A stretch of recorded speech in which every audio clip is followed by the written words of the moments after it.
حضرات نے جس طرح سے پہلے سے ہندو اور مسلمان، سکھ اور عیسائی بھائی چارہ، مرد و عورت، بالغ و نابالغ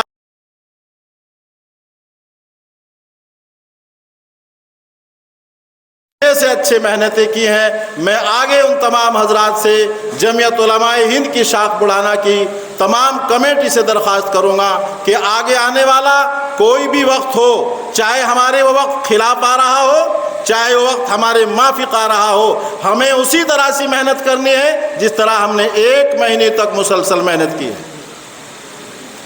آئندہ چناؤ کے نتیجے کچھ بھی ہوں، ہمیں اس سے نہ بہت خوش ہونا چاہیے نہ ہمیں مایوس ہونا چاہیے، اس لیے کہ ہم جمعیت علماء ہند کے سپاہی ہیں۔ جمعیت علماء ہند وہ تنظیم ہے کہ ہمارے بزرگوں نے، ہمارے اکابرین نے اپنی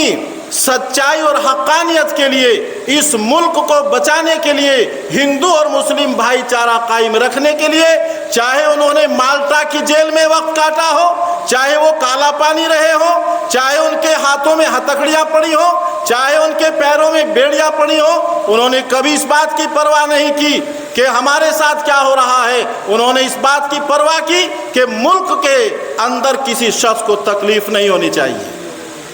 مولانا محمد جعفر تھانیسری رحمت اللہ علیہ ایک بزرگ ہیں، جمعیت علماء ہند کے سپاہی ہیں، جب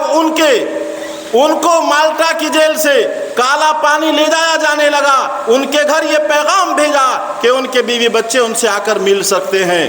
آپ کے بیوی بچے آتے ہیں تو ان میں آپ کا ایک 8 سال کا بیٹا آتا ہے۔ 8 سال کے بیٹے کو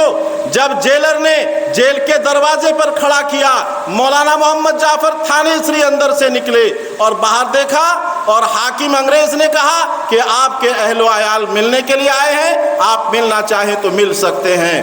مولانا جعفر تھانیسری جیل کی سلاخوں کے پیچھے تھے، آپ کا ایک ہونہار 8 سال کا بچہ سامنے آیا اور اس نے ابو ابو پکارا۔ مولانا نے کہا بیٹا تم کیسے آئے ہو؟ اس بچے نے کہا حضرت والد محترم آپ کی زیارت کے لیے آئے ہیں، ہمیں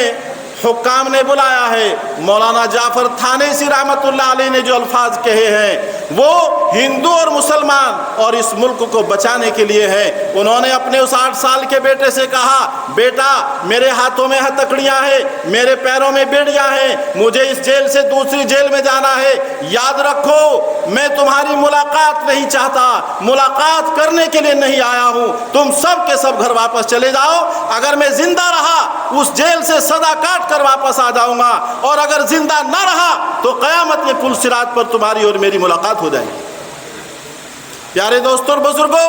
جمعیت علماء ہند نے اس ملک میں نہ کوئی ہندو دیکھا، نہ مسلمان دیکھا، نہ سکھ دیکھا، نہ عیسائی دیکھا، انہوں نے صرف یہ دیکھا کہ یہ ملک بقا کی طرف رہے، یہ ملک باقی رہے، یہ ملک آباد رہے، اسی کی نسلیں ہیں، اسی کی ہم اولادیں ہیں کہ ہمیں صرف یہ دیکھنا ہے کہ ہمارا ملک باقی رہے، ہمارے ملک میں امن و امان ہو۔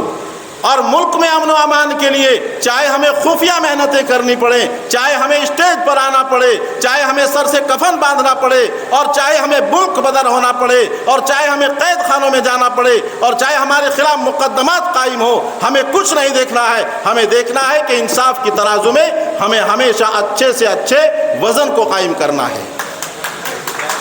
اس لیے پیارے دوستوں اور بزرگوں، آج جمعیت علماء ہند شاخ بڑھانا نے عید ملن کا جو پروگرام کیا ہے، یہ آپ تمام حضرات کی محنت ہے۔ اس اسکول کے روح رواں ڈاکٹر ذاکر رانا صاحب، چودھری کوثر علی صاحب، ان کی محنتیں ہیں، انہوں نے اپنے اسکول میں یہ تمام انتظامات ہمارے کہنے سے کیا ہے، اور دن بدن شانہ بشانہ گھنٹے در گھنٹے وہ ہمارے ساتھ کھڑے رہے ہیں، اس لیے ہم ان کا بھی شکریہ ادا کرتے ہیں۔ آپ جتنے حضرات آئے ہیں ان کا بھی شکریہ ادا کرتے ہیں۔ جمعیت علماء ہند کے حضرات اور ہمارے سیاسی رہنما جو تشریف لائے ہیں، ہم سب کا شکریہ ادا کرتے ہیں۔ اس کے بعد وقت چونکہ بہت تنگ ہے، ہمارے پاس 2 ہستیاں ہیں بس، اقرا حسن اور پرمود تیاگی جی، اور باقی 1-2 نام جو باقی ہے وہ بھول جائے گا۔ اس کے بعد آپ کے لیے تھوڑا سا جو عید ملن کا پروگرام ہے وہ عید کی طرح کیا گیا ہے، انشاءاللہ پروگرام پورا ہو جائے گا۔ خدا حافظ۔